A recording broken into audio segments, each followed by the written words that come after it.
Okay, so What's going Rick, on, man? What's going on, Dude, guys? these guys have energy, man. Because it's Yo. like, so I talked to you guys earlier in the week, right? With Zach. Yeah. Yeah. So, what's going on, man? Like, I like enthusiastic people. What's going on? okay, so I mean, earlier in the week with the code enforcement, that went decent. We didn't get what we wanted, but we also found out there's a 50 worst properties list, so we got that. But anyways, the reason I wanted to join, actually, Wait, one more thing. This is a good tip for you guys and your followers. One thing that we did when we're driving for dollars, anytime we see the city water company roaming around or code enforcement, we stop them and ask them, where do we get this list? And they pointed us in the right direction. See, dude, that tip right there is worth the entire lie. Yep. And I'm gonna give you another tip. I went a step further when I was starting out. I used to harass the postman.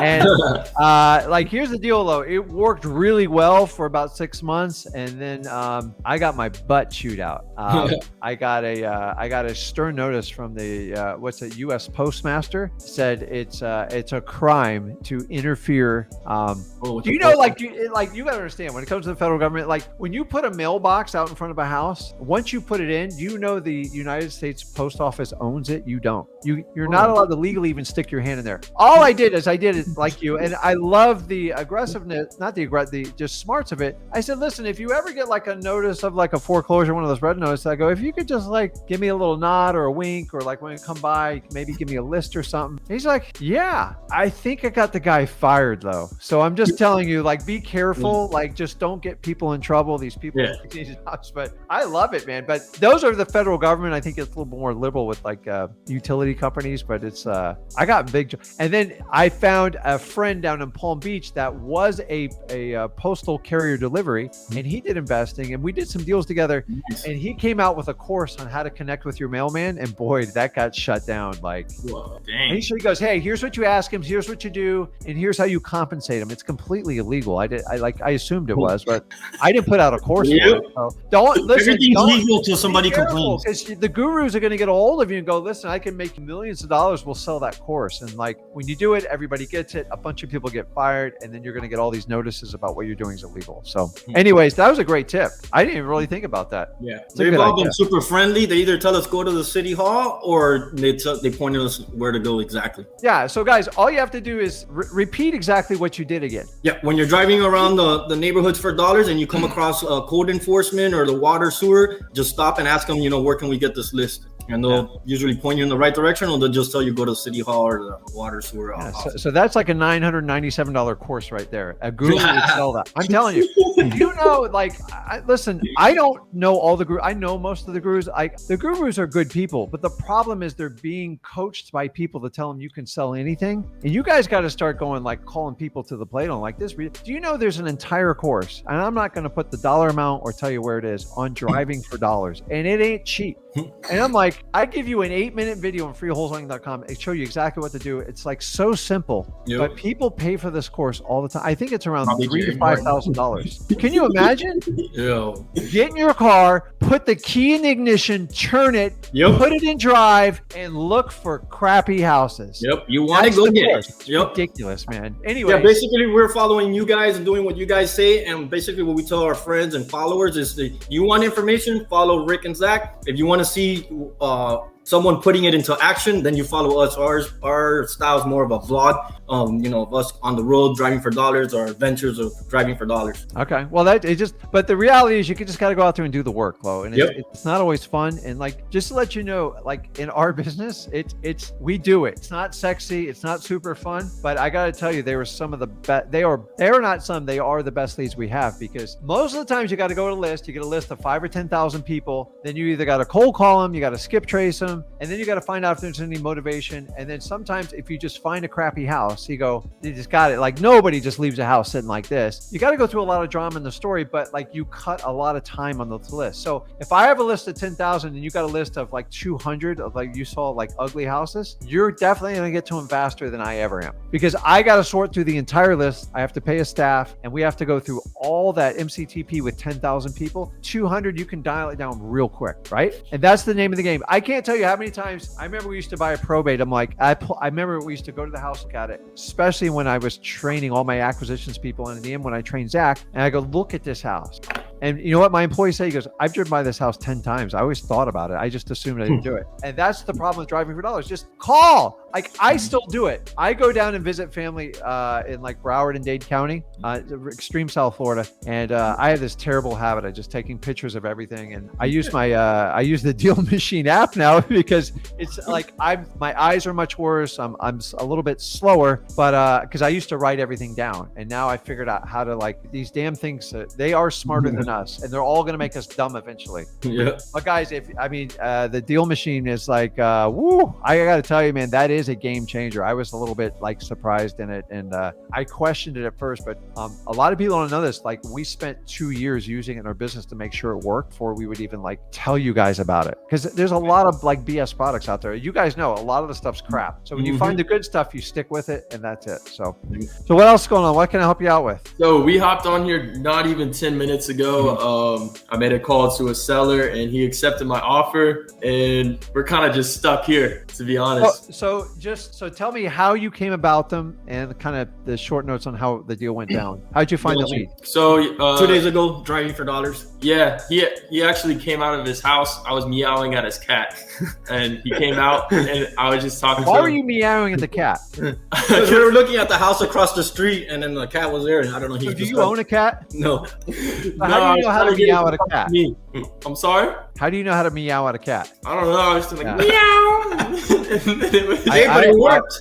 So I have a cat in my house, and I'm not really, I've never been a cat person. I have a dog too. I love my dog to death. And sometimes I bring him here to the studio, but he's a little bit difficult. He's big too, but like cats, man, woo, that's a whole nother world, buddy, dude. Like they'll tell you when they want to talk to you. And so anybody's a cat owner here, I'm like learning the dynamics of cats. They can be the most awesome pets in the world. And some other days it's like, get that thing out of my house. They're like, sometimes I go to pick it up and it just swipes me and blood's pouring down my arm. I'm like, what did I do? She's like, she doesn't want to be picked up right now. So I do the meow calling, like to try to trick her every now and I'm not very good at it. So I was seeing if you had any tips on it. Okay. So you meowed and you found a deal. Yeah, he stepped out the door and was just talking to us and told us that he had a house right down the road, and we went and checked it out and the numbers worked out, and I just called him and shot him an offer, and he accepted, and he wants us to shoot over a proof of funds, which I already got our cash buyer to send it to us. Check this out. A couple days before, we were driving for dollars, not even around the neighborhood, but we're driving for dollars close by,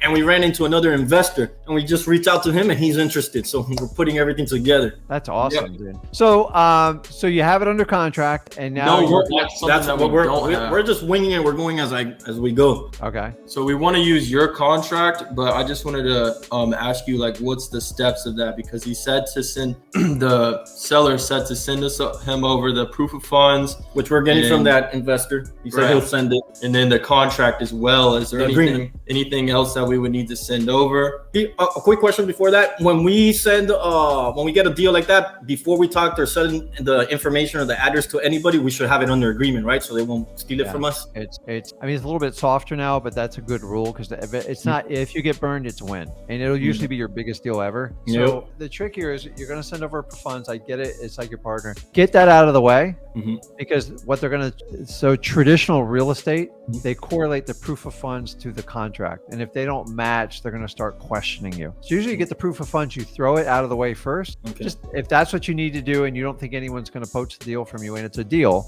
I'm assuming it. So if you do the proof of funds, then you do the contract. But if you send them together, it's typically a disaster. That's what realtors do. Okay. So wait a minute. John Smith sent the proof of funds and then it's like Piranha LLC buying it. What the hell's going on here? And then they'll go further. They'll start looking up your company and go, well, he doesn't own that company. What the hell's going on here? And you create confusion where it doesn't belong. So your explanation is like, listen, we work with multiple partners. Sometimes we keep them ourselves. It just depends on what we're going to do with the house and how much work it needs. So a lot of times when people go, well, I don't like an assignable contract. Number one, if they say that, they're instructed by a realtor 100% or someone of a legal authority. Most real estate contracts are assignable. So you're not doing anything off the cuff. Okay. My explanation on an assignable contract is sometimes I buy it in my company's name. Sometimes I buy it in my partner's name. Sometimes we have to switch it. It has no effect on your deal. You're getting your money one way or the other. So once they know, because everybody's in it, what's in it for me, right? If they think there's change or you scare them, then they're like, okay, I'm going to get screwed. You have to explain to them, I'm not here for you guys to write contracts, pull out. You can't fulfill every contract. That's how humans work. But understanding, if you send that proof of funds and the contract contract at the same time, you're going to create issues. So get the proof of funds like done out of the way. All right. So we should take the risk then and send them the address and all that. No, he's gonna send me the proof of funds without the address. I already explained. I said okay. I'm not It's just gonna real send simple. Oh, they can Like, send the proof of funds without the address. yeah, Okay. and then once you suffice that, then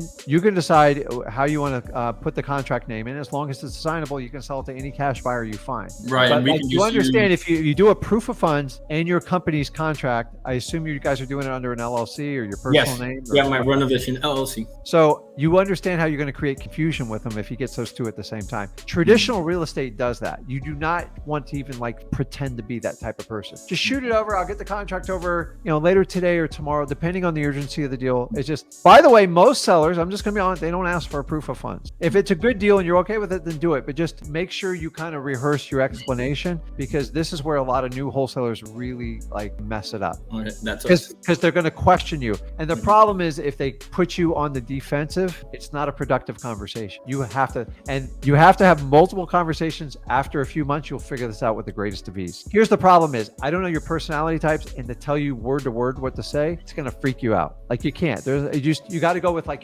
he's worried that you are going to screw him over when they say that. Go, listen, don't worry. We're closing. It's just a matter of if I'm closing at my company or my partner's company. It just depends on what kind of work we need to do on the house. Yeah. Tell me, and then I go right to the house. I'm going to go right to the house and get off that contract as fast as I can, because I want to assure him I'm here to solve the problem that we talked about, buying your house. It's got issues. You want to know hassle sale. I get it. But understanding there are some issues with the house, and we have to depend on how much work it needs and how much money we have to put in it, decide how we're going to fund this. You're getting your money. Don't worry about it. Once you do that, they usually go, okay, that's fine. If you don't have an answer and you go, I don't know, it's problematic. But this is this is why I tell you guys you need lots of volume, because a lot of people make this mistake off the bat. You only have to make it once and you won't do it again. So I'm glad you called, because this is an important part, and it's hard to put that in a course going, because in most of the time people are getting more prolific about asking for a proof of funds or a POF. So you just got to kind of overcome it. We teach you how to overcome it. Putting them simultaneous with the contract is challenging. So sometimes you give them the contract first and then they sign it, and then you wait a few days to do a POF when you're cash buyers. That's good. But do not send them the same day. It creates chaos and confusion. Got you. So awesome. I think I'm going to send him over the contract. I wanted to ask. No, we're sending the proof of funds today and then agreement tomorrow. However you want to do it, but you two need to have a strategy when you do this, and then you'll learn from it. And some people, they'll react strangely to. They're looking for your vote of like, you know what you're talking about and you're confident. And the problem when you're new to this, you guys are confident. You're trying to figure out wholesaling. And the idea is you want to learn and earn. Occasionally you're going to screw a deal up. Man, I screwed it up. I said the wrong thing. I'm so sorry. Zach screwed up a lot of deals when he started out with me. I knew it. I'm like, okay, it took me 7 years before I decided I can't do this every day the rest of my life. I was making tons of money and I was a control freak. And then I hired an acquisition manager and I almost had a heart attack because the guy couldn't close anything. And then I was spending so much time training, but I came to the realization if he could just be 60% as effective as me, this will get better. And so every time you hire someone, you typically on the sales side, you're going to go backwards before you go forwards, and it's painful. And we always want to make progress and better and better. So that you just learn as you go. And so let me ask you, how did you two, what's the correlation between, like, how do you guys know each other? Well, that's a crazy story. Give me the short one. We met in how do you jail. guys get together doing real estate, wholesaling specifically? We met in jail. Oh, really? Okay. Yeah. Well, We we'll both leave it got there. a DUI, unfortunately. Okay. Yeah. Well, listen, Everything happened. I'm authentic here, and I'm like, so it's that's funny though. I mean, it's not Everything funny, happens for a but reason. everything. I happens didn't for a crash. reason. None of us crashed or anything. I just took a red light. I was coming on a Sunday from brunch, so I had a couple of drinks on me, and a cop asked me if I had drinks. I said yeah, and that was it. I don't regret it. I'm not giving you an intervention. Like Yeah. I'm not even. I'm the last guy who's going to give it to you. So it's. I'm blessed that it happened because I met this guy. This guy is stepped up to the plate. Like when I met him, and he was like, "Oh, I want you to be my mentor, teach me." So I sent him a couple of videos, thinking, whatever. He's 18, I'm 45, and he watched the videos. He asked me questions. He was interested, and here we are. So that's funny because I'm 53 and my son's 23, and it's like so I had him when I was 30, and it's just funny because I had to learn to open up and listen to a younger generation because we don't always have it right when we're like, well, the wisdom I have is great, but if you can bring back like like my son's like technology and like the way he connects and talks to people. It's different and it's unique. I've always been a talker. I always thought like, why do I talk so much? And I had ADHD. I'm just like, every teacher said, you're going to get killed on a job. And you know what? After 15 years, I give them all the credit in the world. I was never meant to have a job. I'm a nightmare to hire me. And by the way, I worked for the same company for 12 years. I gave them my all. And I just said, man, I'm never going to get ahead doing this. And that's when I got excited and I started figuring it out. And I just went out to go buy regular real estate to retire me in 10 years. And I go, man, there's no way this is going to work because tenants are a nightmare. And that's how I discovered wholesaling. And then I just went, I go, who wants a couple $100? Well, it's not passive income, dude. I have rental properties. It's the farthest thing from passive you'll ever do. I have managers and I have to give them surprise visits. I constantly ask them for statements and I'm constantly hiring and firing. I don't let anybody lay down on their laurels. Otherwise your asset will fall to crap. So I commend you guys. It's a great story, man. I mean, it's unfortunate, but it had a positive outcome. Yeah. So I love it. So and blessed, nobody got hurt, just minor stuff, Yeah, changed me for the better. Hey, listen, everybody, you're one of the few people that come out with like a better idea out of that. So a lot of people, repeat it over and over and they're doomed to their mistakes. So I love it because everything we do on this channel is like extremely authentic. Like that's what I'm up, like that's what we're about. So I have whatever. Like I think that is probably the number one reason people get like arrested. Am I correct? Like a DUI is probably the most common thing in the United States. Yep. Yeah. And all my friends have gotten one. I'm originally from Miami, so I partied all the time. So I made it. There you go. So you know that so you guys are in what, PA or? No, in Atlanta, Georgia. Okay. Yeah, he's been here. He's a local. I've been here 9 years. I'm originally from Miami. My number's still 305. Awesome. The original, what's it? It's 305, right? Like that. 305. Mr. Worldwide. So Rick, with you guys' free contract, is there anything that I'm gonna have to change it up a little bit for it to work? No, it's really straightforward. Like you guys got to understand, every contract accomplishes the same thing. It's just who wants to shove all the words in there to protect the lawyers, the realtors. Like I'm going to warn you right now, if people try to chop your contract to the T, you have a difficult seller. I'm sorry. If you want to sell the property, this vehicle will deliver it. So in your state, I forget, do you need an attorney to close? Yeah, closing attorney. Okay. So in Florida's different. So I don't really know Atlanta. Actually, I have a few properties over there, but you need to understand the mechanics of it. So the best thing to do is review the contract with the title company and get their opinion, or like a lawyer. The last thing you want to do is have your seller give it to their lawyer for their opinion because they'll eat you alive. It could be the most perfect contract. It's ego thing with lawyers. This is wrong. 50% of lawyers are wrong every day, right? Someone's got to win, someone's got to lose. That's how the law works. So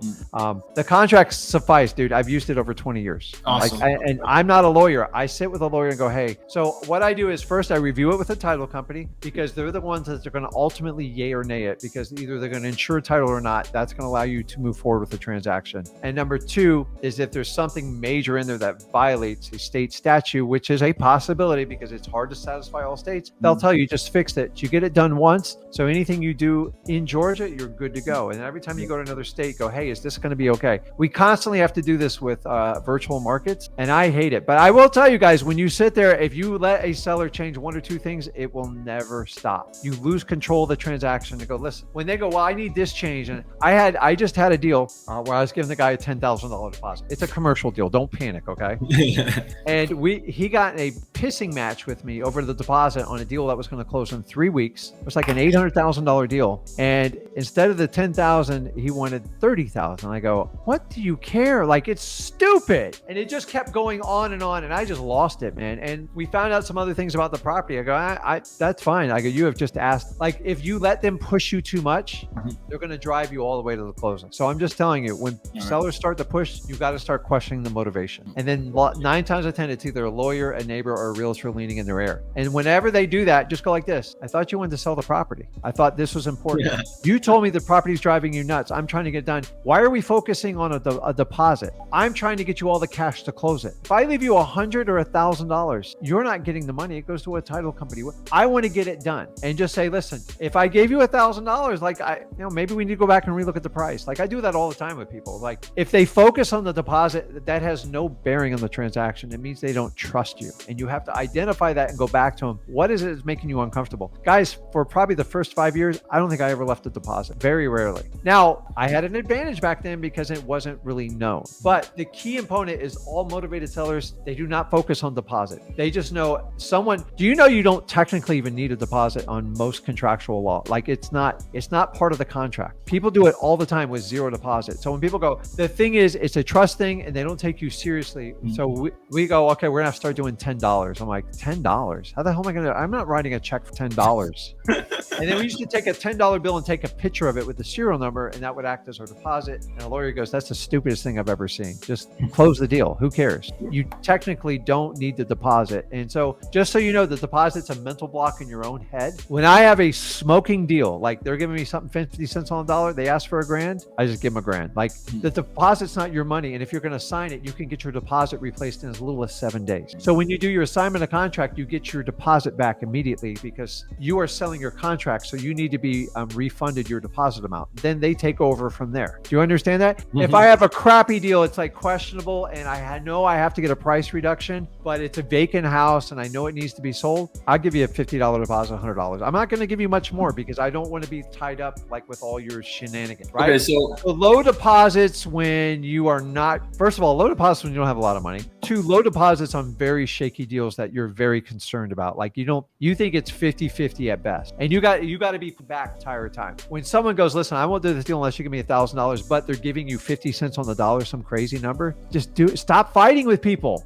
Like go find a way to go get $1,000 because you're getting it back in probably 5 days. It's not a big deal because the deposit is not the sale price. So many people try to negotiate the deposit. It's a joke. Like deposit's nothing. Did you know at one point I bought an entire, I outfitted a custom house I had built for my family. The entire roof was the entire Tesla system. I did the solar tiles. I did the batteries, the whole, I mean, a crazy amount. It was like $140,000. Do you know how much they asked for a deposit from me? They did all the planning, the permits and everything. It took 1.5 years. You know how much I gave it? $100. I was going to say 500. $100. Like, are you kidding me? Nice. All this for $100? And then they told me it's refundable if I don't want to move forward because they believe so much in their product. Now I think it's 500 or 1,000. You used to do this with a Tesla car. And some people made a lot of money doing this because the pandemic caused the prices to go through the roof. And people were like, 5 cars? You could tie up 5 cars for $100. You could use different names. They didn't figure out what you're doing. I'm just like, guys, a deposit is a mental thing. It's a trust issue. So when they're fighting you on it, refocus them and go, hey, what's the real issue? Do you not trust me or like what's going on? It's never the money with the deposit. If you have a final sale price, that's it. The deposit is irrelevant. Some believe the deposit shows your commitment. Exactly. That's what I've heard. Sometimes it's just psychological and you figure it out. So we recommend between $100 and $500. Like occasionally I'll do 1,000, but I've had a deal where I've given a $10,000 deposit on a single family home, but I'm buying it 30 cents on the dollar. I'm like, okay, why don't we just send you all the money? You're like, right. If they run the title, I'll fund it tomorrow because I know I'm going to make a ridiculous return. And that's what you have to understand the most. So what else? I think my last question is on the contract that you provide the contract that we give to the seller, have the seller sign, and then you also provide the contract that we have the buyer sign, correct? You mean the assignment contract? Yes, sir. Yeah. So here's the deal on assignment contract. Do not change it. I'm just going to forewarn you. You cannot change that assignment contract because it's going to put you in a very precarious situation. It's set for stone. It's like, so if you have to negotiate your fee and stuff, like that's all it. But just try to stick to, guys. Motivated sellers do not sit there and pick contracts apart. Like retail people do that. Like I've given people retail for their house on personal transactions and they just pick it apart. It's just in their nature. Like it's like a Karen. It's like the deposit needs to be 10,000, not 7,500. What's the big deal? Like it's such a minor amount. Is that going to stop you from doing the deal? And so I do have an issue when I'm doing a big purchase and somebody wants to sit there and focus on the deposit. It means they're going to be difficult with me for the rest of my life. And the person I was buying the house, they were doing a note for like a couple $100,000. We were putting over like $500,000 and he just wanted to pick the deposit apart. I go, man, I don't want this man. Like he's going to drive my employees nuts. And that's where I say. So you have to understand, sometimes you hit a wall. And the problem is if you keep applying to motivated sellers, you're going to have to do it all the way to the closing table. So it's okay to go, listen, I just can't, I'm sorry, I can't do that. This is the offer. We think it's fair. You said you want to get the house sold. Let's focus on getting this done. Let's not pick on the little things that really not going to have any bearing on the final outcome of the transaction, and try to do the right thing. But guys, if you have an iffy deal, don't push it. Do a 0 or a very tiny deposit and tell them, listen, I got reservations. I'm not sure what you say is adding up. I'm going to have to go in and really inspect it. Maybe you're inspecting it. Maybe your partner's a contract, and because you told me the roof's good, but like the last permit was 18 years ago and there's stains on the ceiling. So that's a $20,000 job, but I got to take that price off if I bring somebody out there and it's not good. I know it's not good. I know I'm going to try to go for the reduction, but the house is vacant and it's a perfect opportunity for wholesaling. I will write the contract, but I'm going to let the seller know, like, I'm not happy about the price and we're going to really pick it apart. And if your stuff doesn't match up what it says, I'm going in for an instant reduction. Small deposits, because that way you don't waste a lot of time. I always have a dozen of those contracts out because very few of them like go forward, but eventually I know they have to sell. And if they know that like I'm a legitimate buyer, eventually they come to their senses and they sell it to me for the right price. So I like motivated houses. Sometimes motivated houses have unmotivated sellers and it's frustrating to me. Like you see people all the time with like trashed house stuff. Like I go, you don't even understand what you're like. You're asking retail and you need $100,000 worth of work on your house. Like, yep. Yeah. We had a lady with that same situation. Yeah. The market is so. Instead of you beating your head against the door, either you try the contract, you try to convince them with a third party, a contractor or an inspector, or you get out of the contract, you wish them the best, go, listen, if something doesn't work out, give me a call back. I'm still interested, but I think we need to make some changes on the price. You have to let them take it to the market and the market will discipline them. It will. It'll be brutal, man. And especially if you give it to a realtor and you'll get eaten alive, man. I've done picture perfect properties when I used to do fix and flip, and dude, they come in with like a white glove, like there's a drop of paint here, and then you clip it off with your fingernail. Like, what else you got? There's a dent in the drywall. Okay, I'll have my handyman fix it. It's like, find the major stuff and let's move on with her life. So just understand when it comes to your contract will suffice them buying the you buying the property, them getting funded, and you getting the end buyer, the cash buyer, getting the title insurance they need. You can do it in 1 page. Ours is 1.5, I think 2 pages, or like a Florida realtor contract is now 21 pages. It does the exact same. Save a tree. And by the way, all they do is read the first 2 pages and the last. Nobody reads the middle anymore. It's all cookie cut boilerplate. And to be honest with you, it's all about like what happens if the deal doesn't work out, who gets sued. And the reality on a FAR bar, in Florida, we call it a FAR bar contract. You have to go to mediation for like 3 months before you can even consider going to court. Our contracts don't do any of that stuff. Our contracts basically say, if the deal doesn't work out, you keep the deposit for damages. That's it. You move on. It really protects you. If you start changing the contract, you start to go on your own risk. I'm not a lawyer. I tell you, every one of you guys got to run it by a title and a lawyer to make sure you're doing it. But for the most part, sellers listen to your verbal agreement much more than they do the writing. And if they don't match up, then the pain comes. If you lie to people, like, it's a problem. So whatever you say verbally, make sure it's in your paperwork. And that's how you protect yourself. That's how you do it. And that's how a seller is going to hold you accountable. That's how your title company is going to hold you accountable. And the minute the seller starts to change their terms, you got to go, wait a minute, we had an agreement. And if they're confused, then you can go over the paperwork. This is what we agreed to. And they'll say, no, you did this. I've had an agreement signed and they go, I didn't know I had to move out in 30 days. I'm like, and then I have to work through them and get it through it. So remember, from the contract to the end, it's an entire babysitting process. Some need more babysitting than others. You have to determine which ones need that. So you guys are well on your way. Just keep doing what you're doing. You're going to make mistakes along the way. It's just, don't beat yourself up about it. You're alive. You're above earth. You're free. Try to rectify it. And sometimes deals fall apart. Just go find another one. Yeah, trust the process. We appreciate you guys. Yeah. So like, I lose deals all the time, guys. So like, it's just, some deals just aren't meant to be. And sometimes when a deal doesn't work out, people are doing you a huge favor.